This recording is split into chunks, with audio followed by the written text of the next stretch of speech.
28살 청년 황혜수입니다. 반갑습니다.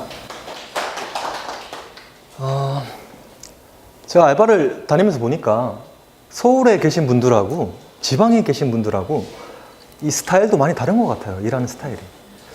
서울 분들은 이렇게 전단지 알바 하는 거 보면요, 아주머니들이 언니 여기 새로 생겼어, 한번 와봐, 되게 맛있어, 양도 많이 주고 사장님도 친절해, 알바생도 친절해, 꼭 와, 막 이렇게 장황하게 설명을 하시는데, 우리 경상도 아주머니들은 언니야 존나 맛있다 길게 설명 안 합니다. 제가 경상도 사람인데요, 그래서 말투에 사투리가 묻어난다는 점 미리 양해 말씀드리고요, 강의 시작하겠습니다. 저는 철도공무원 아버지, 행정공무원 작은아버지, 소방공무원 삼촌아리 자랐습니다. 그래서인지 어려서부터 부모님과 할머니로부터 공무원이 최고다, 공무원이 되어야 네가 편하게 산다는 말을 밥 먹듯이 듣고 자랐습니다. 지금 이 시간에도 수십만의 젊은 청년들이 공무원이 되기 위해 고군분투하고 있죠. 많은 사람들이 저와 같은 청년들에게 훌륭한 사람이 되어라, 존경받는 사람이 되라는 말씀을 자주 해주십니다. 그 길로 제시되는 것이 공무원, 대기업 사원, 교사, 변호사, 의사 등이죠. 그런데 우리 모두가 의사가 될 수 있나요? 세상에 참 다양한 직업들이 존재하는데 유독 이 직업들이 존경받는 이유를 모르진 않았지만, 저는 남한테 존경받을 생각도 크게 성공해서 유명해지고 싶은 욕심도 없었습니다. 공무원과 대기업 사원 숫자는 정해져 있는데 모두가 이쪽으로만 경쟁을 하다가 낙오되면 어떻게 되는 거죠? 패배자가 돼야 하는 걸까요? 저는 그렇게 살고 싶지 않았습니다. 그렇다고 알바를 많이 한 게 그리 특별한 삶의 방식이라 생각하진 않습니다. 물론 부모의 기대나 사회의 평판, 이런 것들도 중요하죠. 하지만 그저 내 의지에 따라서 내가 하고 싶은 대로 스스로 선택하고 결정하는 삶을 살고 싶었습니다. 이 책은요, 여느 자기계발서처럼 아까 말씀하셨지만 긍정적으로 생각해라, 꿈은 이루어진다 하는 등의 희망을 노래하진 않습니다. 제가 겪은 세상은 지극히 현실적이었습니다. 다양한 일자리들은 제게 여러 가지 질문을 던져주었습니다. 학교에서는 한 번도 들어보지 못했던 것들이었죠. 덕분에 내가 어떤 사람인지를 조금씩 알아갈 수 있었습니다. 나는 언제 행복한지, 나는 언제 만족감을 느끼고 무엇을 좋아하는지, 난 언제 행복하지? 어떤 일을 하면 좋을까? 이 질문에 대한 답을 아직 찾지 못했다면 이 책에서 힌트를 찾으셨으면 좋겠습니다.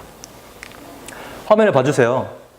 왼쪽 남성이 굉장히 화가 많이 나 있습니다. 오른쪽 남성이 어디를 차고 있죠? 목을 차고 있죠? 목차 보겠습니다. 이 책은 교보문고 자기계발 베스트셀러 1위를 기록했고요. 제가 지난 10년 동안 직접 보고 듣고 느끼고 체험한 것들이 모두 집약된 책입니다. 이번 강의에서는 그중 4가지만을 뽑았습니다. 우리는 정말 이분 다들 아시죠? 사회심리학자 허태균 교수입니다. 이분이 방송에서 말하길 대학 졸업자의 절반 이상이 이미 청년 실업이 예약된 상태다라고 하는데, 그런데 지금 어때요? 다들 많은 시간과 비용을 써가면서 졸업장을 따기 위해 쓰고 있죠? 제가 중학생 때 게임하는 게 너무 좋다고 고등학교도 가지 않고 상경한 친구가 있습니다. 그 친구는 몇 년 후 프로게이머가 돼서 방송에 나와 유명세를 얻었습니다. 또 다른 친구는요, 춤추는 게 좋다고 매일같이 춤만 추는 친구가 있는데 지금은 자기가 좋아하는 춤을 가르치면서 돈을 벌고 있습니다. 하지만 얘네 둘뿐이에요. 다른 친구들은 다 똑같은 길을 갔습니다. 대학을 정할 때 적성과는 상관없이 대학의 간판을 보고 더 크고 화려한 간판을 찾아서 과를 선택했죠. 저희 형도 그랬고요. 저도 그랬습니다. 사실 고등학생 때 자신이 원하는 것을 명확히 아는 것은 정말 어려운 일입니다. 아쉽게도 우리나라의 교육은 스스로 진로를 정하고 선택할 수 있을 만큼의 충분한 경험을 제공해주지 못합니다. 그렇죠? 그럼에도 우리는 대학이라는 갈림길에서 장래와 전공을 선택해야 합니다. 초등학교 입학부터 고3 수험생 때까지 줄곧 부모가 시키는 대로만 하고 살아왔는데 미분, 적분, 함수만 풀다가 갑자기 앞으로 뭘 할 건지 진로를 정하라니까 너무 당황스러운 거죠. 내가 뭘 해야 되지? 내가 좋아하는 게 뭐지? 난 모르겠는데? 누가 가르쳐 준 적도 없습니다. 묵묵히 자신의 길을 가는 친구들을 보면서 정말 부러웠습니다. 부끄러운 얘기지만 대학을 정하는 그 중요한 순간까지도 저는 뭘 해야 할지, 앞으로 어떻게 살아야 할지 전혀 알지 못했습니다. 그래서 저한테는 사실 대학을 가는 것이 별 의미가 없었습니다. 우리는 정말 대기업에 가기 위해 태어난 걸까요?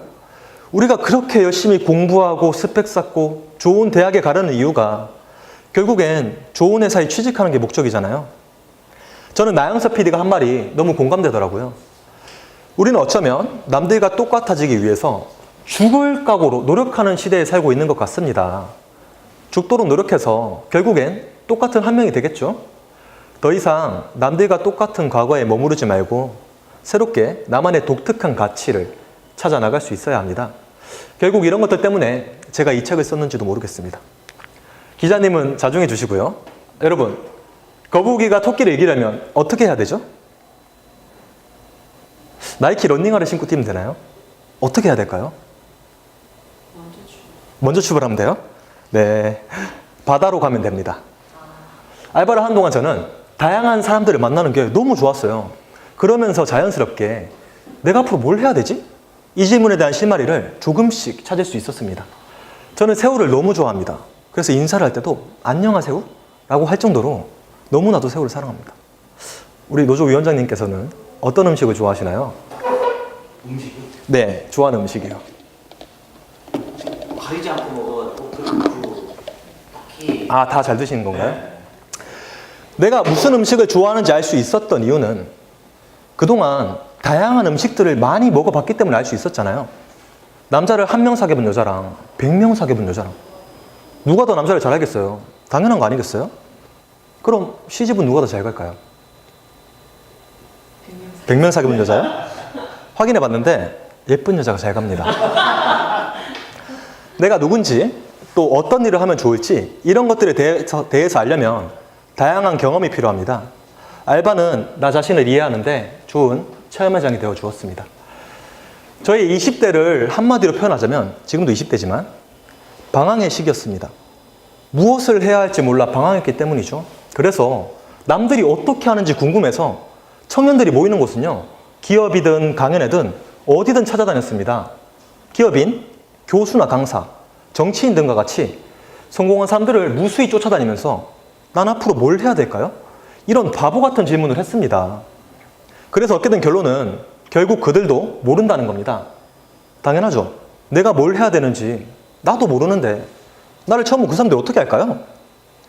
다들 부러워하는 공무원이나 대기업 사원들이 나이가 20대 후반에서 30대 중반 정도 돼서 이런 질문을 하더라고요. 내가 이 일을 왜 하는지 모르겠어요. 그렇다고 힘들게 들어온 직장을 그만둘 수도 없습니다. 나는 뭘 해야 될까요? 라는 질문을 합니다. 남부러울 것 없는 사람들이 그런 질문을 한다는 게 놀라웠습니다. 그럼 제가 들으면서 무슨 생각이 드냐면, 아니, 당신들 공부 잘했잖아. 좋은 대학 나와서 좋은 직장 들어갔으면 그냥 만족하고 잘 살면 되지. 뭐가 아쉬워서 그런 소리를 해? 학벌, 스펙, 직업에 상관없이 자신의 갈 길을 모르는 사람들은 행복하지 못했습니다. 저는 그 이유를 이렇게 생각합니다. 어려서부터 부모의 기대, 사회의 평판 이런 것들을 고려하면서 살아왔기 때문에 한 번도 스스로 선택을 해본 적이 없는 거죠. 그럼 이분들이 어떻게 하냐면 제가 했던 걸 그대로 합니다. 성공한 사람들의 강의를 찾아봅니다. 그리고 그 사람들이 쓴 책을 읽습니다. 열심히. 제가 방황할 때마다 책을 참 많이 읽었습니다. 한 우물만 파라는 사람이 있고 여러 우물을 파라는 사람이 있죠. 누구는 좋아하는 일을 하라는데 또 누구는 잘하는 일을 하랍니다. 학벌이 중요하다는 사람이 있죠. 학벌보다는 실질적인 경험이 중요하다는 사람이 있습니다. 다 다릅니다. 사람은요, 누구나 자기 삶의 경험에 근거해서 세상에 대한 해석을 내립니다. 정주영 회장은 소 팔아본 돈으로 시작해서 현대그룹을 세웠다. 노력해라. 이게 지금 청년들에게 현실적으로 가능한 얘기인가요? 지금 소 팔아봐야 얼마 못 받습니다. 많이 팔아봐야 비정규직이에요. 성공한 사람들이 쓴 책을 읽어보면 도전정신, 네 꿈을 펼쳐라! 그러잖아요. 꿈이 없는 사람 뭘 펼치죠? 절대 포기하지 마라. 멋진 말이죠? 그게 정답일까요? 이 할아버지가요, 사법고시만 50년 준비한 할아버지예요. 지금 사법고시 폐지됐습니다. 성공한 사람들의 말이 내 인생의 답이 될 수 없다는 거죠. 저는 낚시를 참 좋아합니다. 여러분, 낚시를 할 때 가장 먼저 뭘 해야 되죠?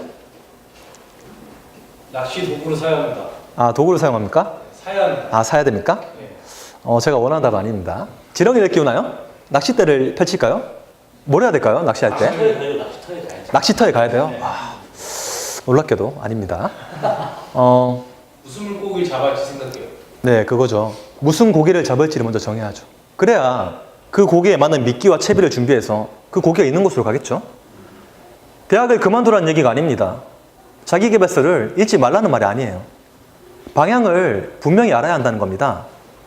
공부를 왜 하죠? 일을 왜 해요? 돈은 왜 벌죠? 우리는 익숙한 것은 질문을 하지 않습니다.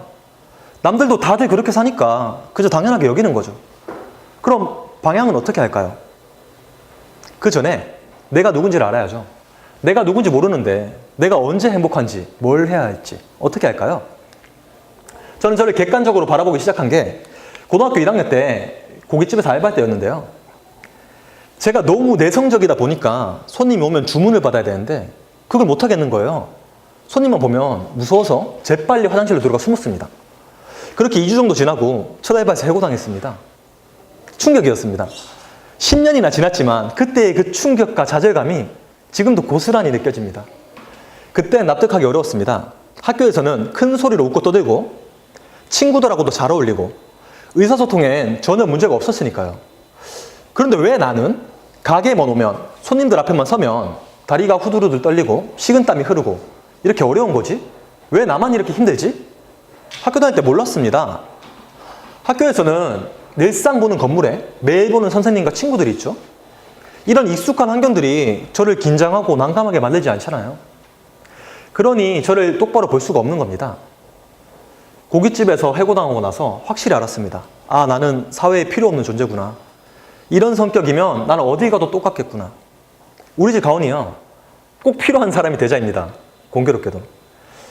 그런데 저는 그 흔한 고깃집에서조차 필요 없는 사람이었던 거죠. 지나고 나서 보면 고깃집에서 해고된 게 정말 값진 경험이었습니다. 제 삶의 전환점이 됐거든요. 아마 그때 잘리지 않았다면 저는 성인이 되고 사회에 나와서 굉장히 고생 많이 했을 겁니다. 아파 봐야 됩니다. 고통은요, 행동을 변화시킵니다. 자신이 어떤 사람인지 알려면 거울 앞에 서보는 겁니다. 그 거울은 여행을 가는 걸 수도 있고 알바처럼 새로운 경험을 해보는 걸 수도 있습니다.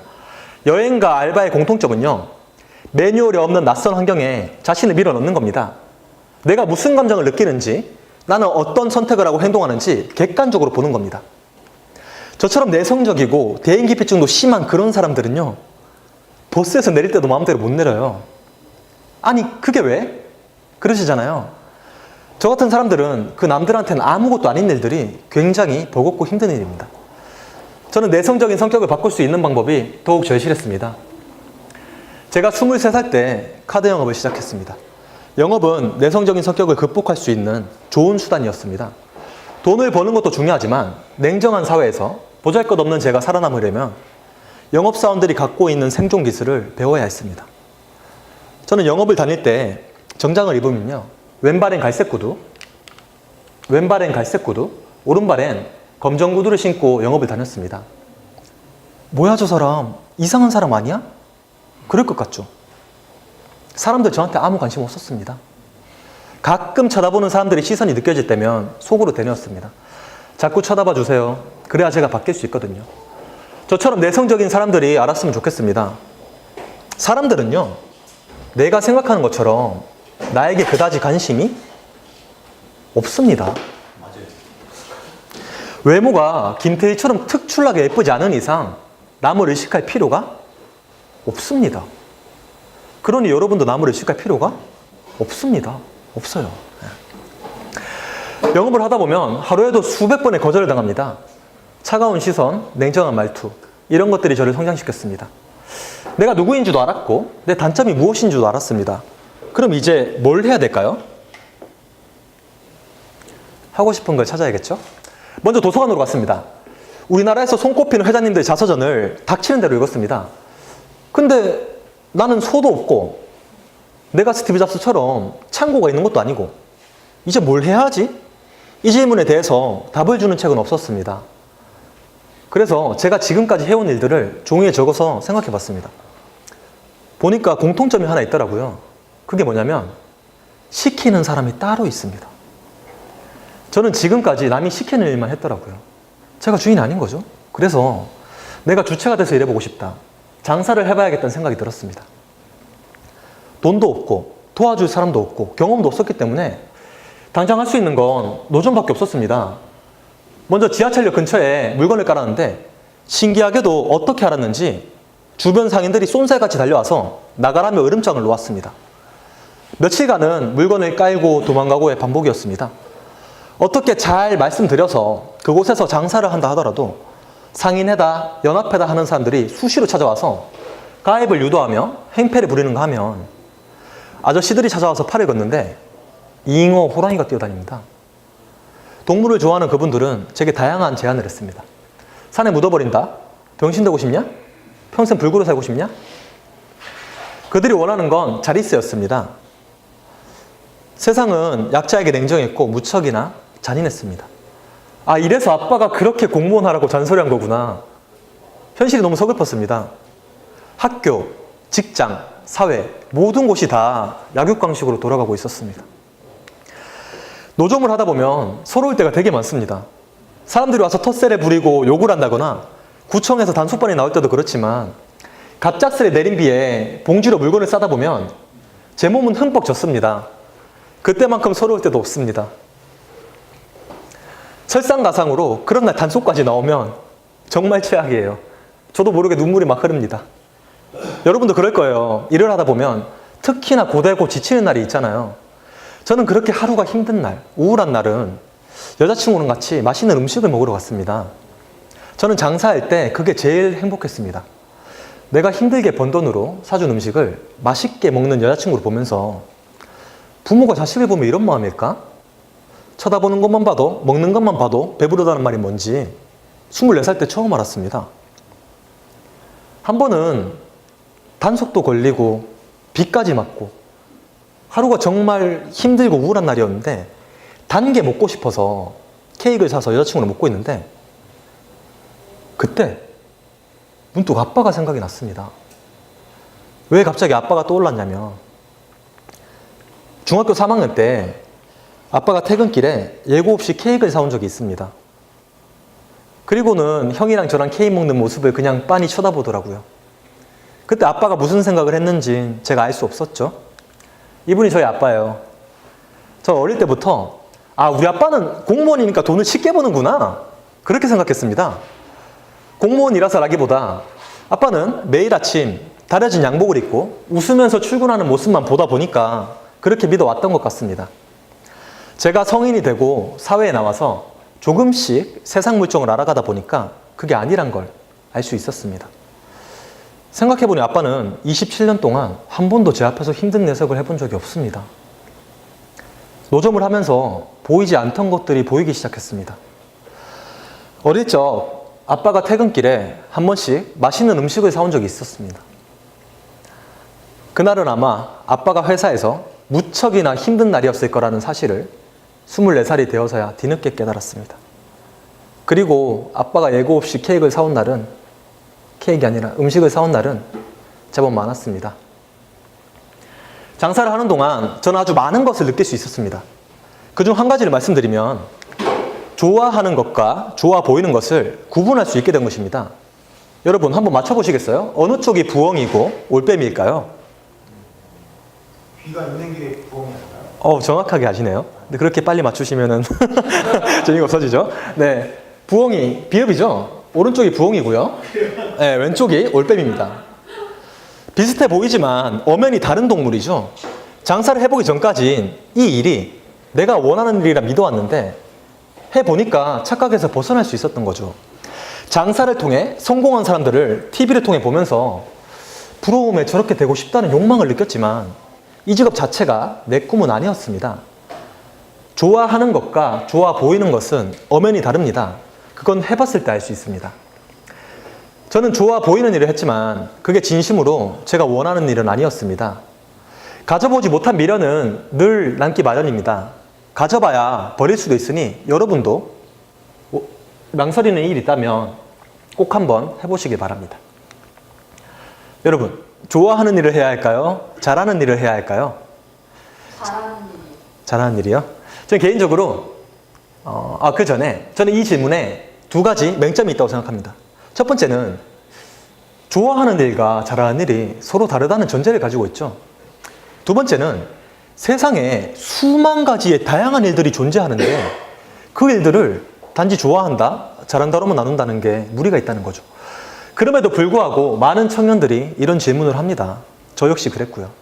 저는 개인적으로 잘하는 일을 하고 좋아하는 일을 취미로 삼으려고 합니다. 좋아하는 일로 생계를 유지하려고 하잖아요. 수익을 내야 되죠.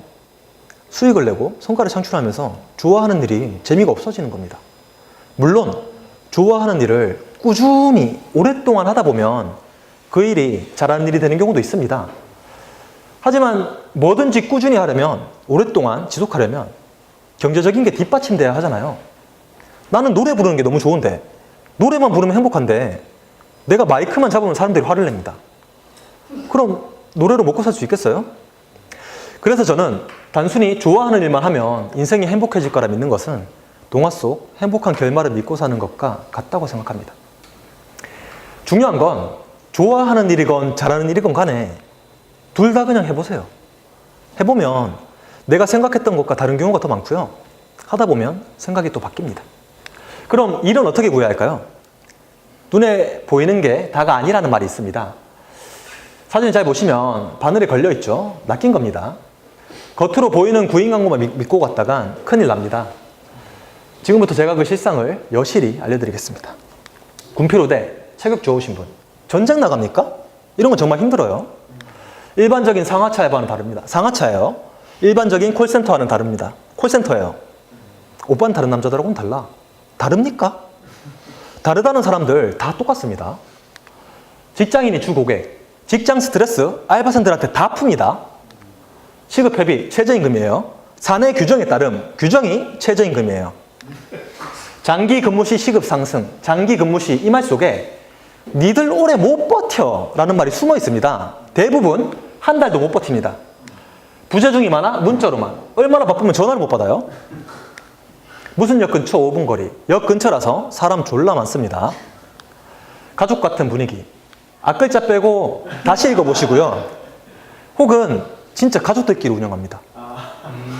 그런데 남의 가족이 들어가면 어떻겠어요? 며느리가 왜 힘든지 한번 생각해 보세요. 6개월 후 정규직 가능. 6개월 후 이 글자를 자세히 한번 보세요. 너는 5개월 뒤에 잘린다는 말이에요. 6개월 죽기 살기로 해도 될까 말까입니다. 몇 달째 공고가 계속 올라온다. 가지 마세요. 이를 어떻게 구하는지 알아봤습니다. 그럼 이제 사회생활은 어떤지 알려드리겠습니다. 물론 저보다 잘하시겠지만 제가 10년 동안 사회생활을 해보니까 우리나라 참 희한한 게요. 일을 잘하면 돈을 많이 줘야 되는데 일을 많이 줍니다. 진짜 희한해요. 직장인들한테 뭐가 힘드세요? 이렇게 물어보면 일이 힘들다고 안 하죠. 사람이 힘들다, 관계가 힘들다 이렇게 고고하게 말씀하시는데 또라이 때문이죠. 또라이 상사 때문에 그래요. 일을 하다 보면 제가 무슨 실수를 하잖아요. 그럼 상사가 와서 뭐라 그러냐면 내 이럴 줄 알았다 그럽니다. 그럼 미리 얘기를 해줬어야지. 얘기도 안 해줍니다. 사회생활을 요약해보면 이렇습니다. 모르면 물어보래요. 물어보죠? 넌 아직도 그거 모르냐? 무한을 줍니다. 안 물어봐요.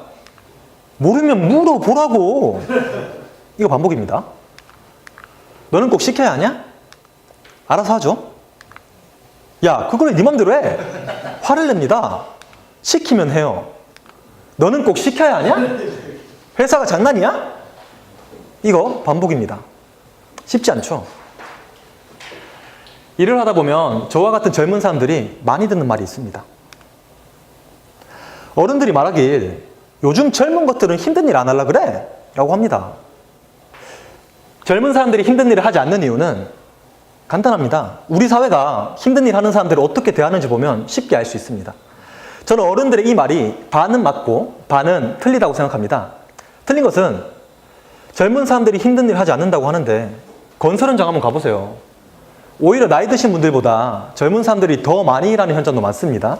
저 사진을 찍으시려고 더 많이 일하는 현장도 많습니다. 많이 맞다는 것은 젊은 사람들이 돈을 벌기 위해서 잠깐 일할 뿐이지 힘든 일을 꾸준히 오랫동안 해서 이 일을 직업으로 삼으려는 사람은 없기 때문입니다. 그래서 반은 맞고 반은 틀리다고 하는 것입니다. 그렇다면 왜 저와 같은 젊은 사람들은 힘든 일을 하긴 해도 꾸준히 하려고 하지 않을까요? 그쪽 현장은 항상 구인난을 겪는단 말이죠. 이 질문에 대해서는 제가 겪은 일을 바탕으로 조심스레 말씀드리겠습니다. 저는 학교 다닐 때 직업의 귀천은 없다고 배웠습니다. 동의하시나요? 네. 아, 동의하세요? 네. 저는 잘 모르겠습니다. 제가 건설 현장에서 일할 때 실제로 겪은 일입니다. 주말이었는데 일을 마친 인부들이 고단한 얼굴로 퇴근하고 있었습니다. 그때 저 멀리서 아이와 엄마가 우리를 보고 아이가 엄마에게 물었습니다. 엄마, 저 아저씨들은 왜 일요일인데 일해? 아이들 눈에 쉬는 날에도 일하는 우리가 신기했나 봐요.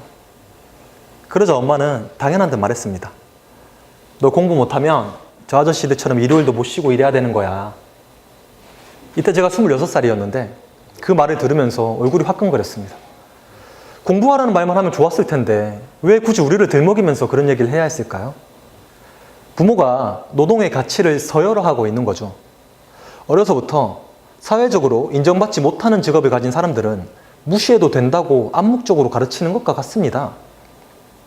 무더운 여름날 먼 길을 돌아가는 반장님께 물어봤습니다. 반장님, 지하상가로 가면 가깝고 빠른데 시원하고 왜 굳이 멀리 돌아가요? 그러자 반장님이 이렇게 얘기하더군요. 우리 같은 사람들이 그쪽으로 다니면 사람들이 싫어해. 쳐다보는 것도 신경 쓰이고. 같은 시기에 여성분을 소개받은 적이 있습니다. 대화를 정말 많이 했어요. 그리고 주말에 인터스텔라를 보러 가기로 했는데요. 아, 맞다. 혜수 씨는 무슨 일 하세요? 물으시길래 네, 저 롯데월드타워 건설 현장에서 일하고 있습니다. 라고 했죠.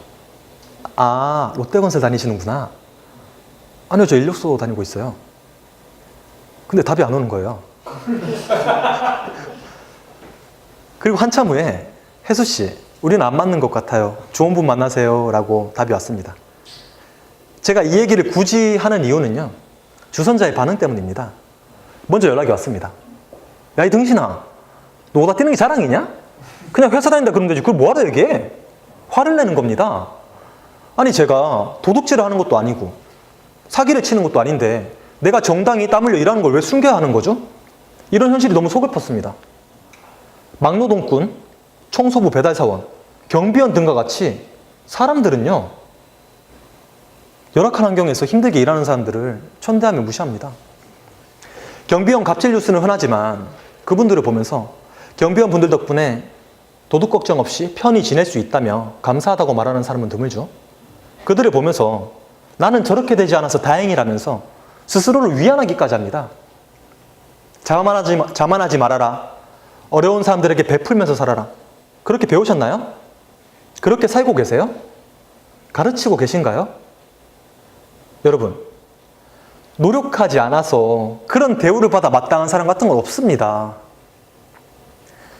그래서 일자리 문제는 단순히 청년들의 인식 문제로만 보긴 어렵다고 생각합니다.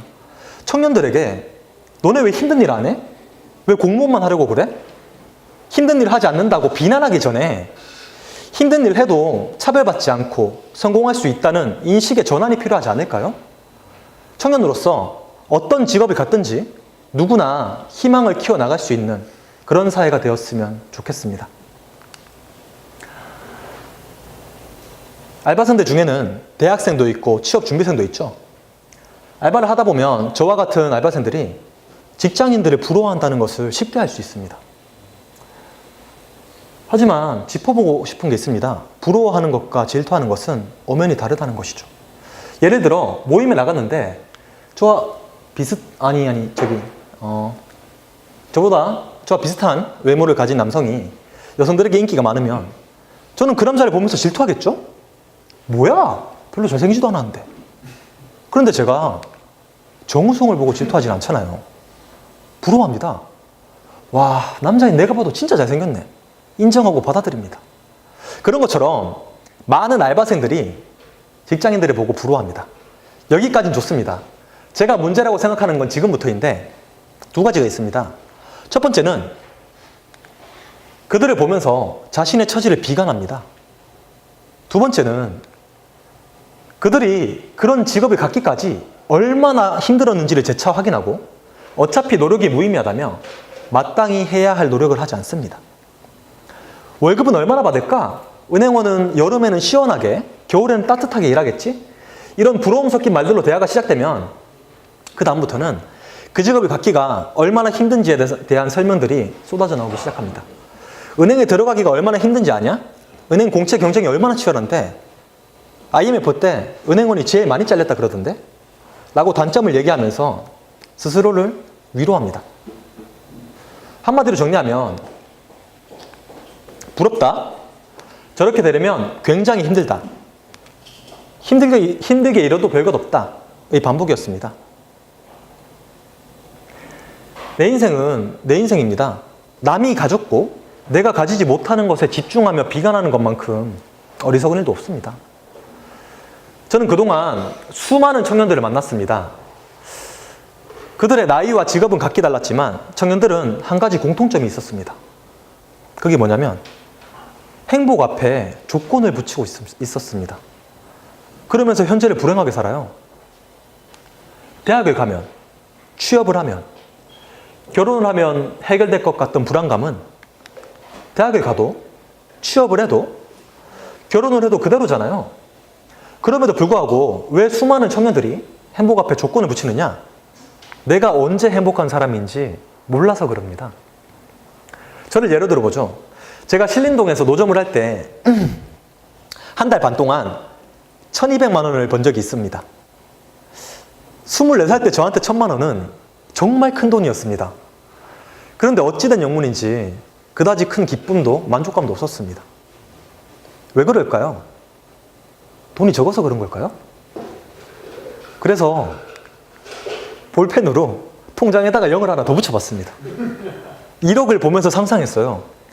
와, 내가 1억을 벌었어. 내 생활은 얼마나 윤택해질까?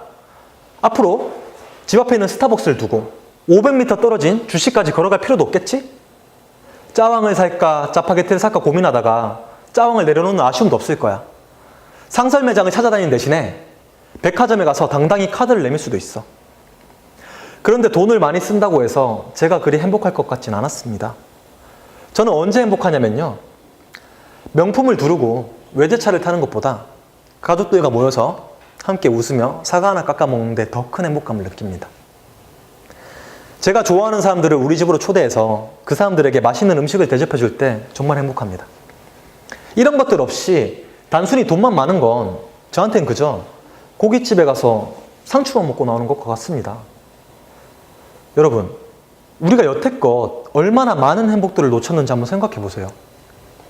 행복할 수 있을 때 그 행복을 누리지 않는다면 행복은 찾아오지 않습니다. 동영상 하나 보고 가실게요. 네, 대학 졸업 신입사원 4명 중 1명은요, 입사 1년 내에 퇴사하는 것으로 나타났습니다. 높은 경쟁률을 뚫고 힘들게 입사를 했지만 입사 9개월쯤에 가장 많이 회사를 그만뒀다고 합니다. 송병철. 올해 상반기에 열린 대기업 입사 시험, 한국사와 중국사, 한자 등 수능만큼 어려워졌다는 평가입니다. 하지만 좁은 시험문을 뚫기 위해 불평도 없이 최선을 다해 준비합니다. 커리큘럼이 있으니까 지원자 입장에서 그거를 당연히 따라야 된다고 생각을 합니다. 힘들더라도 준비를 해야죠. 하지만 막상 입사하고 나면 마음이 달라지는 경우도 있습니다.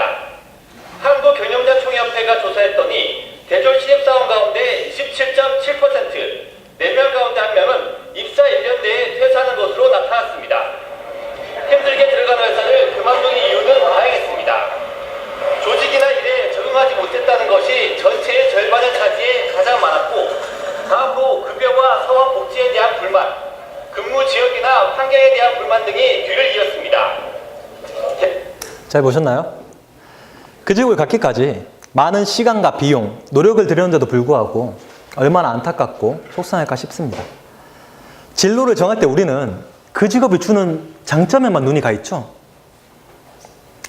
공무원의 실질적인 업무는 모르면서 공무원의 안정성, 연금 등을 이유로 그 직업을 선택하는 겁니다. 그러니 나중에 예상치 못한 상황을 만나면 직업에 대한 회의를 느끼게 되는 겁니다. 제가 백화점 보안요원 일을 할 때 7시간 하고 그만뒀습니다. 재밌는 게 제가 노점 할 때는요, 하루 12시간씩을 서서 일했습니다. 비가 오나 눈이 오나.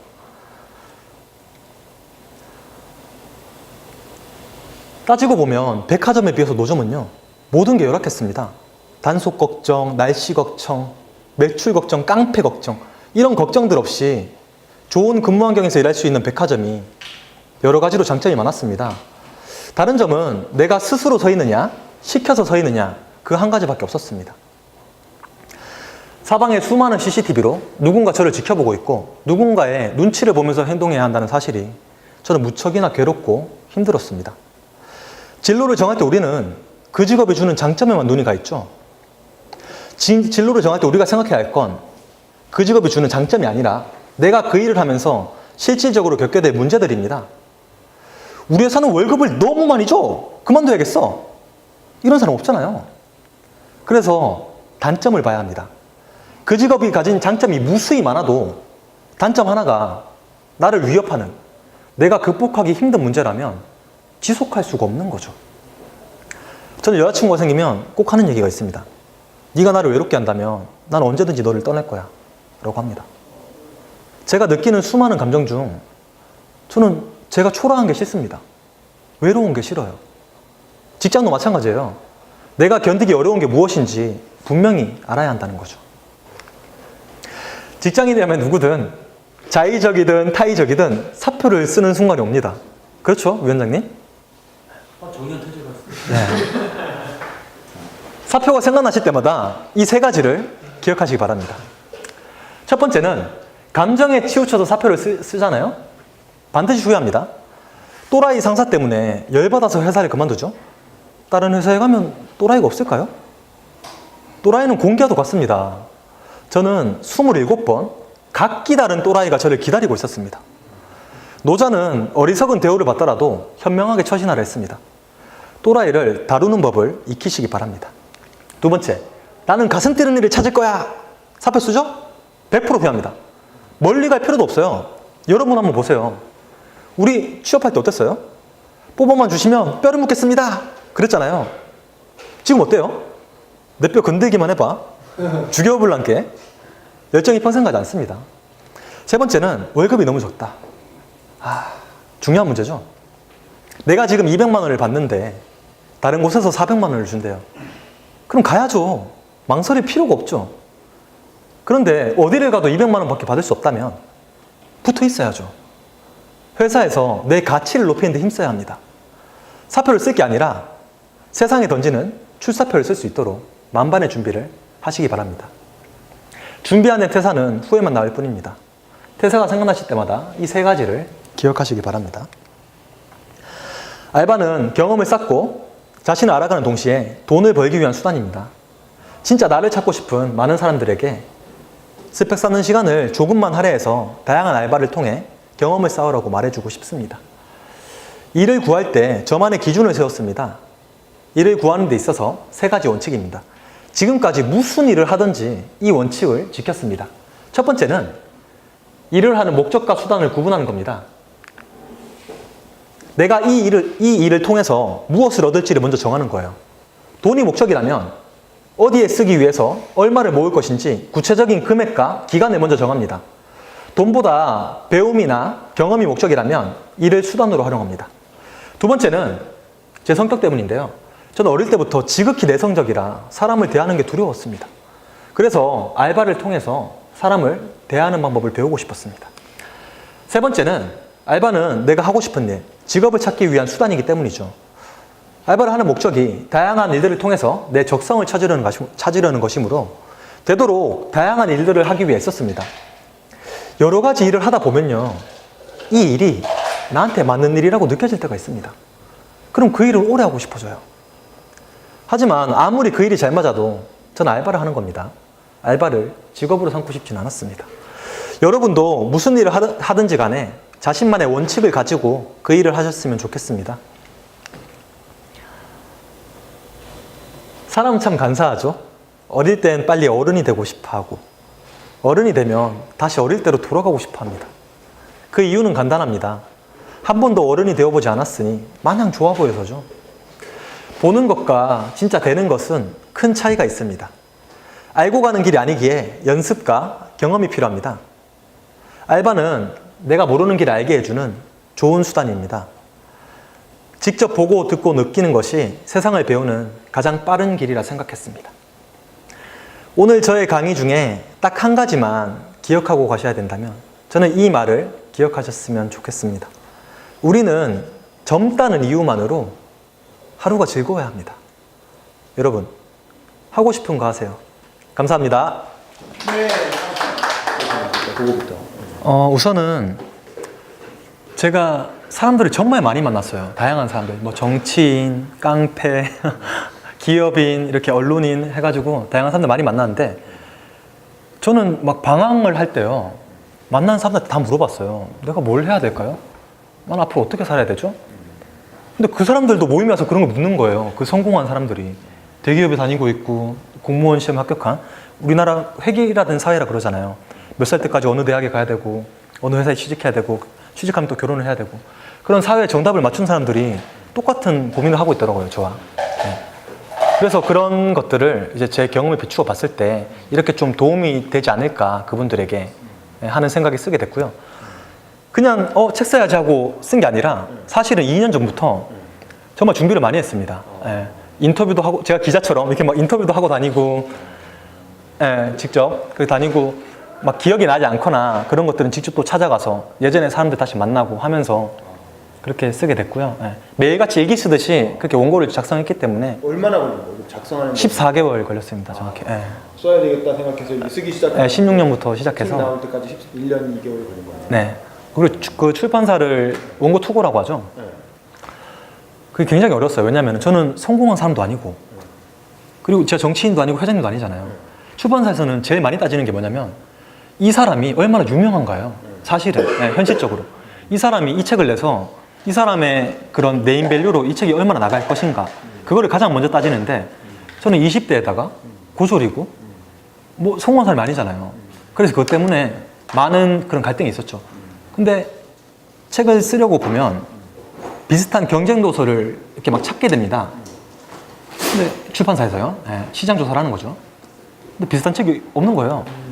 그래서 그런 시장성이 있겠다 해서 출판사와 몇 번이나 컨택한 결과 되신 거예요? 몇 번째 출판사였어요? 컨택은 처음에 된 거예요? 처음에 되진 않았고요. 한 8번? 아, 8번 됐는데 8번째는 한 두세 군데에서 연락이 왔고요. 계속 보내다 보니까 그렇죠. 두 군데에서 연락이 와서 우리가 한 곳만 보내진 않잖아요. 출판사에. 그래서 그 중에 조건이 괜찮은 대로 계약을 하셔갖고 네, 그런 얘기를 하더라고요. 보통 자기계발서를 보면 나 이렇게 해서 성공했어 라는 게 일반적이고 한 95%가 그런 내용인데 이런 게 흔치 않다. 그래서 모르겠다는 거죠. 본인도 이게 잘 될지 안 될지. 비교할 개념이 없으니까. 그렇죠. 같은 책이 없으니까. 그게 좀 그런 신기하네. 그게 강점이 된 것 같아요. 그 짧게 지금까지의 반응, 책을 낸 이후에 지금까지 어떤 출판 시장에서의 반응이나 우선 저는 어떻습니까? 베스트셀러가 되고 나서 교보문고가 선정한 베스트셀러죠? 교보죠. 자기개발 부문 되고 나서 우리 회사에 와서 한번 일해봐라 그런 연락이 정말 많이 옵니다. 저는 정말 많이 오고요. 강연 요청이 되게 많이 와요. 뭐 기업이나 교육기관이나 다양한 곳에서 강연 요청이 많이 오고 제가 신기했던 건 뭐냐면 명문대에 다니는 학생들이 제 이야기를 궁금해하더라고요. 난 고졸인데 그런 부분들 많이 궁금해하고 또는 그런 공감대가 형성이 된다는 거 그게 정말 보람 있었던 것 같아요. 저는 가수가요 콘서트에 갔는데 똑같이 부르면 사람들이 콘서트까지 가는 이유가 없죠. 내가 집에서 들어도 똑같이 들을 수 있는데 뭐하러 가겠어요. 그래서 책에 없는 부분을 책이 없다는 건 출판사와 상의해서 편집된 부분을 많이 넣기 위해서 했었고요. 그래서 제가 처음에 여쭤보려고 했어요. 책을 읽어온 사람이 많을까 안 읽어온 사람이 많을까 이렇게 물어보고 좀 조정을 하려고 했는데 그게 좀 아쉬움이 있고요. 그래서 사실은 뭐 27가지를 했다 해서 그걸 일일이 설명드릴 필요는 없다고 생각해요. 왜냐면 검색하면 다 나오거든요. 그래서 저는 제가 똑같은 일을 하더라도 느끼는 점 다 다르잖아요, 사람들이. 그래서 어떤 일을 하는지 뭐 이런 것들이 있다, 이런 것들은 1차적인 것들은 검색하면 다 나오기 때문에 제가 강연에 넣지 않았습니다. 세 번째는 1시간 동안 그러니까 롯데월드 타워 하나만 가지고도 하루 종일 강의가 가능해요. 막 분야 나눠서 가지고 뭐 리더십, 인간관계, 처세, 관계 막 가능한데 네 가지만 넣어도 1시간 안에 넣기가 정말 힘들더라고요. 예, 타이트하게 하기가. 그래서 빼고 빼다 보니까 그냥 이 네 가지만 하자. 나머지는 책에서 읽는 걸로 하고. 예, 그래서 네 가지만 넣게 됐고요. 대학에 관한 소회를 여쭤보셨는데 아까 기자님이 모르겠어요. 제가 기자님은 서울대학교 나오셨잖아요. 제가 대학을 그만둬서 가지 않아서 이때까지 후회한 적이 단 한 번도 없습니다. 제가 그렇게 남들처럼 막 이렇게 기업에 취직하려고 막 뭐라 그러죠? 이력서 쓰고 막 토익, 토플 시험 치고 열심히 취업 준비를 해서 막 자꾸 막 학벌 때문에 낙방하다 보고 그러면은 제가 후회를 하겠죠. 근데 저는 그럴 생각이 없기 때문에 대학을 나온 것이 후회할 때는 이틀 전에 한 번 있었어요. 대기업에서 강의 요청이 들어왔는데 그래서 뭐 이렇게 얘기하고 교육 담당자하고 가기로 딱 얘기를 했는데 다시 전화가 온 거예요. 죄송한데 저기 작가님 혹시 고졸이세요? 이렇게 물어보는 거예요. 네 그렇다니까. 아무래도 대표님이 좀 그거를 다른 분을 원하신다. 그래서 그럼 그렇게 하세요 그랬는데 이제 그런 부분에 있어서 예를 들면 교육기관이나 대기업 쪽으로 강연을 무대에 서보기도 전에 학벌 때문에 아예 서보지도 못하고 그런 취소되는 경우가 있어요. 분명히 있습니다. 그런 게 아쉬운 건 있는데 그렇다고 해서 내가 대기업이나 교육기관에 가서 강의를 하기 위해서 그 시간과 비용을 들여가면서 대학을 나오고 싶은 생각은 없습니다. 그런 것 같아요. 대학을 나와서도 제 친구들도 문문대생 애들이 많은데 대학을 나와서도 후회하는 사람들이 많아요. 내가 그 대학을 왜 갔지? 그 비용을 왜 썼지? 그 시간을 왜 들였지? 대학을 안 나와서도 잘 되는 경우도 많고요. 다 다르다고 봅니다. 자신이 어떤 길을 가느냐에 따라서 졸업장이 필요한 사람은 필요한 거고요. 그래서 자기가 가는 길에 따라서 그게 다르다고 생각해요. 저는 지금까지는 크게 후회한 적이 없습니다. 이틀 전에 한 번 있었고요. 근데 그렇다고 뭐 그걸 가지고 다시 뭐 졸업장을 열심히 따야지 그런 후회도 없습니다. 그리고 뭐 인생의 마지막 최종 목표를 물어보셨는데 저는요 계획을 세우지 않아요. 제가 계획을 왜 안 세우냐면요 인생이 계획대로 되질 않아요. 계획대로 됐으면 저는 지금 검사가 돼 있어야 됩니다. 근데 그렇지가 않잖아요. 그러니까 제가 세우는 계획에 뭐 길어봐야 뭐 내일 모레 친구가 저기 만나면은 양꼬치를 먹을까? 아니면은 고기를 먹을까? 간다면 어디 가서 먹을까? 이런 종류의 계획이지 멀리 내다보고 내가 5년 후에는 이렇게 되고 10년 후에는 이렇게 되고 그렇게까지는 생각을 하지 않고요. 가깝게 한두 달짜리의 계획을 세워도 뭐 이렇게 막 크게 내다보고 나는 이런 그림이 될 거야 막 이렇게는 하지 않습니다. 그리고 하나 질문을 드리고 싶은 게 제가 처음에 말씀드렸다시피 왜 굳이 그 질문에 반문을 좀 드리고 싶어요. 왜 굳이 뭐가 돼야 되죠? 꼭 뭘 이뤄야 하나요? 그냥 제가 만족하고 제가 좋게 살면 안 될까요? 제가 가장 많이 들었단 말이 무슨 말인지 아세요? 저희 부모님한테, 친구들한테. 우리나라에 부모 자식 간의 갈등이 언제부터 일어나는지 아세요? 언제부터 일어날 거예요? 부모 자식 간의 갈등이. 학교 다니면서 뭐 시험 성적도 받기 시작하잖아요. 비슷한데 엄마 친구 아들이 공무원 시험에 합격하는 그 순간부터 갈등이 시작됩니다. 그때부터 비교가 일어나거든요. 내 친구 아들은 공무원 시험 합격했는데 저 좋은 회사에 들어가는데 얘는 뭐 하는 거야? 제가 책을 쓰면서 알바하면서 가장 많이 들었던 질문이 저희 아빠 전화해서 그럽니다. 그래서 너 한일 해야지. 왜? 걔 이번에 삼성 들어갔잖아. 또 전화 와요. 야, 아빠 친구 걔 있잖아 그 주유소 아들 걔 이번에 교사 됐잖아. 그런 전화를 수없이 받았거든요 제가. 그럼 뭐 어떡하라고 나보고. 그런 비교를 정말 많이 당했어요. 근데 제 인생이죠. 제가 뭐 남하고 비교하고 그럴 것도 없고.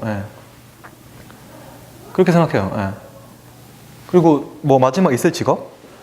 저는요 강의에 말씀드렸지만 이렇게 돈을 많이 벌고 초반에 미리 말씀드렸죠. 돈을 많이 번다고 제가 행복하지 않거든요. 그건 확실해요. 돈이 많고 막 이렇게 사치를 부리고 외제차를 탄다고 제가 즐겁고 행복하진 않아요. 물론 좋겠죠. 돈이 많으면. 제가 바라는 성공은 나이가 들수록 더 확고해지는데요. 그냥 결혼해서 가정 꾸려서 소박하게 사는 거 저는 그걸 추구합니다. 직업이라기보다는. 그게 좀 확고하고요. 그리고 기자님께서 하신 말씀이 아파트에 똥이 왜 있냐 이렇게 말씀하시는데 그 이전에 말씀드릴게 이런 사람이 있어 그러셨잖아요. 제가 롯데리아 일할 때요. 변기 커버 위에 똥을 싸는 사람이 있어요. 변기 커버 위에. 다른 사람들 못 쓰게 하려고. 공기를 이렇게 닫아. 그렇죠. 그 위에 그런 사람도 많이 봤고요. 많습니다. 그리고 노래방에서 일할 때는요. 청소하러 들어가는데 마이크에 오줌을 싸고 있습니다. 아저씨가. 근데 그런 사람들도 많아요. 흔히 보는 일들이고요. 마이크에다가 이렇게 오줌을 그 마이크에다가. 일부러 그런 거잖아요. 그거는. 그렇죠. 근데 공사판 똥은 제가 보기에는 네. 그 말씀하신 것처럼 네. 일하다가 화장실이 없으니까 거기서 그냥 해결한 거 아니에요? 그것도 제가 천천히 말씀드릴게요. 네. 그리고 약국 저기 앞에서 노점할 때 보면 약을 사서 먹잖아요. 쓰다고 거기서 환불해요. 너무 쓰다. 약이 쓴 건 당연한데 쓰다고 환불합니다. 환불해달라고. 또 어떤 사람도 봤냐면 졸업식 날 꽃을 사요. 책에 지금 편집된 부분이 되게 많은데 출판사에서 조금이라도 좀 이게 노골적이면 바로 편집합니다. 나중에 뭐 저런 문제가 될 게 있어서 졸업식 날 꽃을 사서요. 학교에 가서 자식들하고 사진 찍고 다시 와서 환불해요. 사진만 찍고. 그런 사람들 정말 많습니다. 이러면서 안 썼다 이거. 제가 우산 팔 때는요. 비 오는 날 우산 사서 비 그치면 환불합니다. 상상을 초월하는 사람들이 정말 많아요. 제가 만난 또라이들만 모아도 책 한 권 더 쓸 수 있습니다. 그걸로. 말씀하셨는데 아파트가 구조가 어떻게 되어 있냐면요. 아파트 공정에 변기가 제일 마지막에 들어갑니다. 타일이 가장 마지막에 깔려요. 수도가 들어가는 게. 그리고 그걸 쓸 수가 없죠. 입주한 사람들이 써야 되는데 그걸 일하는 사람들이 못 쓰죠. 그럼 밖에 나가서 화장실을 만들어야 좋은 저기 말씀이신데 화장실이 밖에 있어요. 소변기는 안에 있죠. 몇 개씩. 근데 멀리 걸어가야 되는데 그것도 일하는 사람이 한 아파트 단지에 800명, 1000명 되는데 화장실은 많아봐야 지금 공감하니까 엄청 웃고 있는데 화장실 많아봐야 뭐 10개?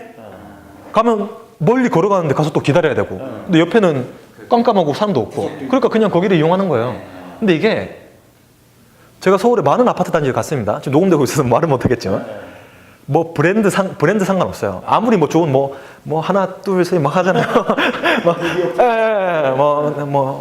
편한 세상 막 있는데 우리 TV에서 나오는 아무리 좋은 데를 가도 다 똑같아요 그냥. 아파트에 오래 그런 인테리어 일을 하신 분들은 그게 그냥 흔한 우리가 늘상 보는 그런 통용된 현상들입니다. 정말 많이 봐요. 그렇게 보는 제가 일이죠. 처음에 예상했던 거하고 거의 맞네요. 그렇죠. 편이죠 한마디로 편이. 이건 사실 인권 문제인 거예요. 인권 문제. 왜냐면 아무리 안 본다고 하지만 얼마나 사실은 처음에 그런 일을 할 때 얼마나 비참하겠어요. 근데 이제 하다 보면 사람이 또 적응해 도 뭐 그럴 수도 있고. 어찌됐건 계속. 그 노점을 하다 보면 위조 지폐를 받는 경우도 되게 많습니다. 특히 노점상들이 되게 많아요. 보면 무슨 이상한 아저씨 얼굴을 그 세종대왕이 그러지. 아저씨 누구죠? 만 원짜리 세종대왕 같잖아요. 아저씨 얼굴이 막 이상해요. 뭐지? 보면은 이제 그때 신고하는 경우도 있고 그런 것들이 있죠. 다양한 변수가 많이 존재합니다. 우리가 교과서에 나오지 않는 그런 정말 상식적으로 보편적인 기준에서 이해할 수 없는 사람들이 정말 많아요. 상상을 초월합니다, 정말. 예를 들면 거의 그런 것도 나와요. 저한테 노점을 할 때 돈을 항상 이렇게 접어서 줘요, 몇 번을. 줄 때마다 저한테. 바쁠 때 와가지고 이렇게 다 접은 걸 줘요. 그래서 제가 그 사람한테 돈을 줄 때 이렇게 꺼내서 다 접어서 줬습니다, 똑같이. 그렇게 한 3번 정도 지나니까 똑바로 된 지폐를 받을 수 있었어요. 뭐 그런 적도 있고, 그런 재밌는 일들이 많습니다. 또 질문하신 것들 중에, 아까 저기 테마를 나눴으면 더 좋을 것 같다 그렇게 말씀하셨는데, 사실은 제 책이 제가 인생에 그렇게 오래 살지 않아서 아직 30이 되지 않았잖아요. 제 책은 딱 한 가지 담고 있어요. 난 누구인가? 무엇을 해야 좋을까? 20대를 겨냥한 책이었거든요. 10대, 20대. 근데 나오고 나서 보니까 30, 40대 분들이 대부분 사시는 거예요. 보니까. 아니, 근데 그건 잠깐 끼어들겠는데 그 30, 40대 일을 시작해가지고 30, 40대가 깨닫는 부분을 지금 깨달으신 거야. 그래서 제가 보니까 아까 알겠습니다. 왜냐면 지금 녹화되고 있기 때문에 이거 요 정도 네. 끝나고 말씀하시면 돼요. 아니 뭐 끝나고 하고 나서 강의를 다녀보니까 30, 40대 분들이 정말 많더라고요. 그때 제가 이제 듣는 나중에 이렇게 피드백 받는 부분이 말씀하신 것처럼 분야를 좀 나눴으면 좋겠다 하는 거를 많이 들어서 제가 그걸 또 지금 염두에 두고 있고요.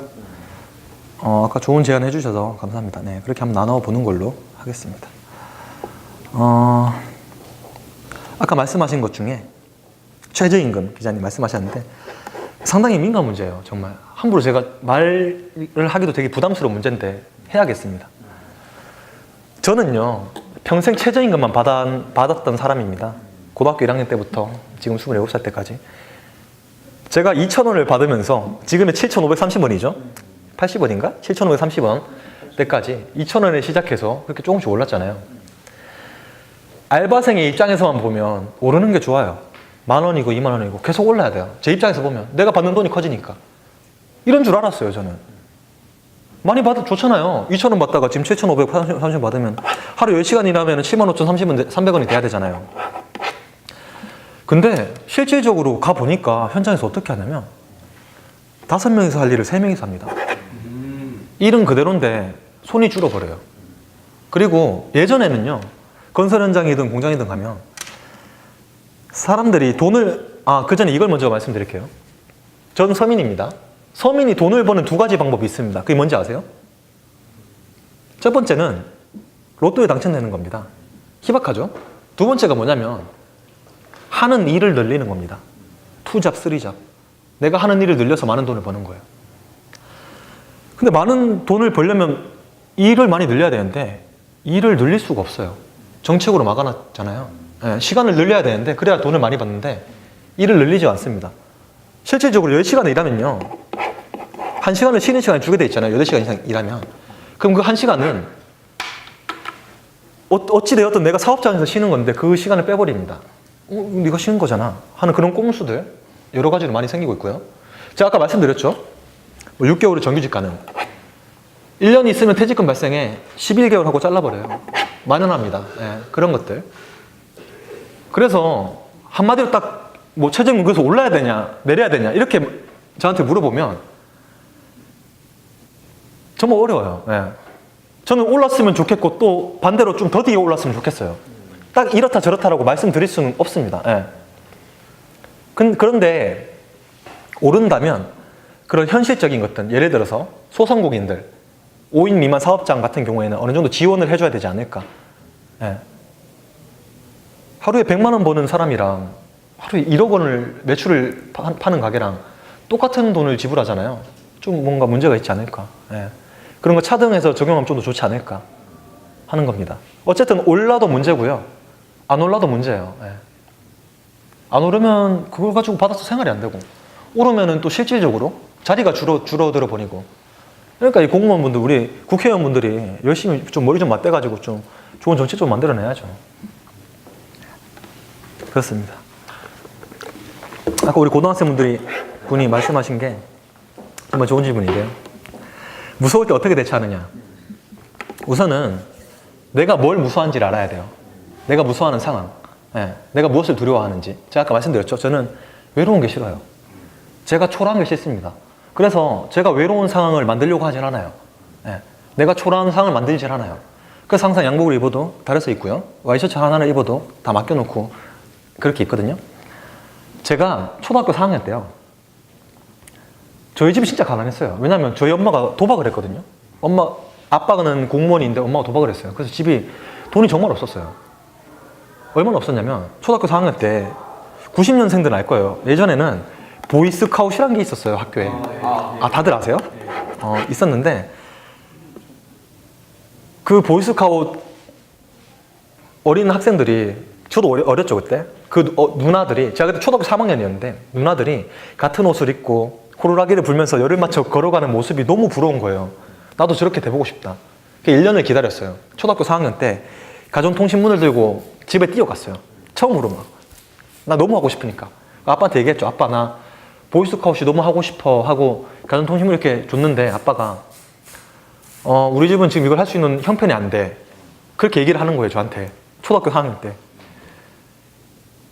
근데 저는 그래서 제가 아빠는 얼마 벌어? 하고 물어봤어요. 아빠 300만 원 번대요. 그때 제가 나누기를 배웠을 때요. 사칙연산. 나눠봤어요. 8로 나눠보니까 한 30 몇 개 되더라고요. 근데 우리 집은 왜 많이 남는데 우리 집은 왜 이 8만 원이 없을까? 그 아쉬움이 너무 큰 거예요. 제가 성인이 되고 사회에 나와서 아무리 값비싼 호텔에 머물러도 그때 그 일을 하지 않았다는 그 아쉬움이 많이 남아요. 그래서 저는 지금 무수히 좋은 경험을 해도요, 내가 그때 그 유니폼을 입었으면 어땠을까 하는 미련이 남습니다. 본론으로 돌아와서 내가 저 일 한번 해볼까? 근데 나는 저기 무서운데? 했을 때 다치면 어떡해? 이런 생각이 들잖아요. 그럼 제가 타협을 하는 거예요. 내가 지금 저 일을 하고 싶어 하는 마음이랑 내가 무서워하는 감정이랑 뭐가 더 크지? 아니야, 더 무서워. 이러면 안 해요, 저는. 근데 내가 저 일을 하고 싶은 욕망이 더 크잖아요, 내 마음이. 나 저거 좀 해보고 싶어. 그러면 저는 합니다. 그게 비용이 많이 들든 얼마만큼의 노력이나 뭐 희생이 따르더라도 하고 싶은 마음이 더 크면은 해요. 왜냐하면 가져봐야 버릴 수도 있다고 제가 아까 말씀드렸잖아요. 예. 그 미련은 늘 남기 마련이기 때문에 어느 쪽이 더 큰가 염두에 두고 합니다. 자기가 뭘 무서워하는지를 잘 먼저 알아야. 그리고 혹시 공포영화 보세요? 공포영화 보세요? 네, 사람들이 귀신 무서워하잖아요. 귀신 본 적 있으세요? 실제로? 네, 진짜 본 적 있으세요? 아니요, 실제로 본 적 없어요. 그러니까요.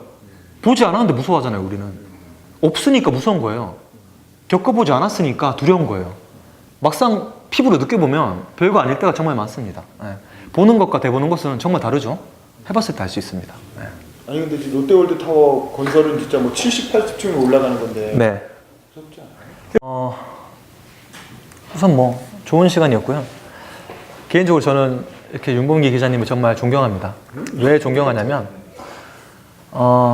제가 누누이 말씀드리지만 제가 방황할 때요, 기업인, 강사, 정치인, 작가, 방송인 유명한 사람들이 정말 많이 찾아다녔어요. 여러분들이 흔히 생각하는 TV에 나오는 청년 멘토들요.